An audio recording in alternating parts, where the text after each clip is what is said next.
Hello everyone, আজকে একটা খুবই ডিলিশিয়াস রেসিপি যেটা আমি খুব সিম্পলভাবে বানাতে যাচ্ছি। এটার নাম হচ্ছে গিয়ে বাটার পনির।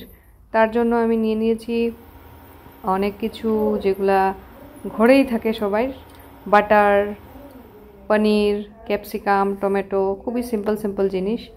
আর এখন আমি টমেটো আর ক্যাপসিকামকে একটু বাটারের মধ্যে অল্প একটু ফ্রাই করে নিচ্ছি, খুব বেশি না, মানে অল্প একটু, জাস্ট যাতে শক্ত শক্ত ভাবটা চলে যায়।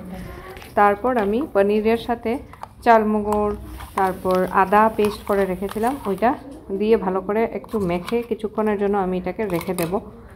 তারপর আমি আবার কড়াইতে দিয়ে দেব বাটারের মধ্যে আবার আমি একটু দিয়ে দেব কাঁচা লঙ্কা। যেহেতু আমার ঘরে ছোট্ট আমার মেয়ে আছে, ও যেহেতু ঝাল খায় না, তাই মাত্র গনে গনে দুইটা, মানে আমি অ্যাকচুয়ালি সত্যি কথা বলতে গেলে ঘরে মানে পনির কাঁচা লঙ্কা ছিল না, তো দুইটাইগুলা দেখে তোমাদের হয়তো বা খুবই কীরকম লাগছে, তো ছোট ছোট মানে মানে সুন্দর না দেখতে কাঁচা লঙ্কাগুলো, বাট স্টিল দিয়েছি অল্প। আর তোমরা চাইলে আরও বেশি করে দিতে পারো। তো এখন আমি ফ্রাই প্যানের মধ্যে দিয়ে দিয়েছি মিক্সচারটা, সঙ্গে পনির আর বাটারের মধ্যে দিয়েছি। তো একটু সময় আমি এটাকে নাড়াচাড়া করে তার মধ্যে দিয়ে দিব ক্যাপসিকাম আর টমেটো। আমি একটু ফাস্ট বলছি, আর তোমরা দেখে নাও।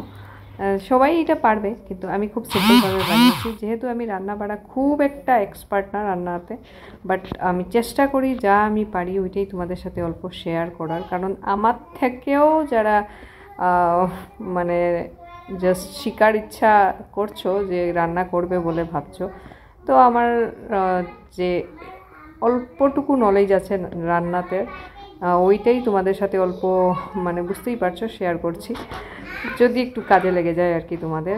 এখন দেখো দিয়ে দিলাম একটু জল, যে জলটা আমি দিয়েছি ওইটা কিন্তু বয়েল করা, মানে ফুটন্ত জল।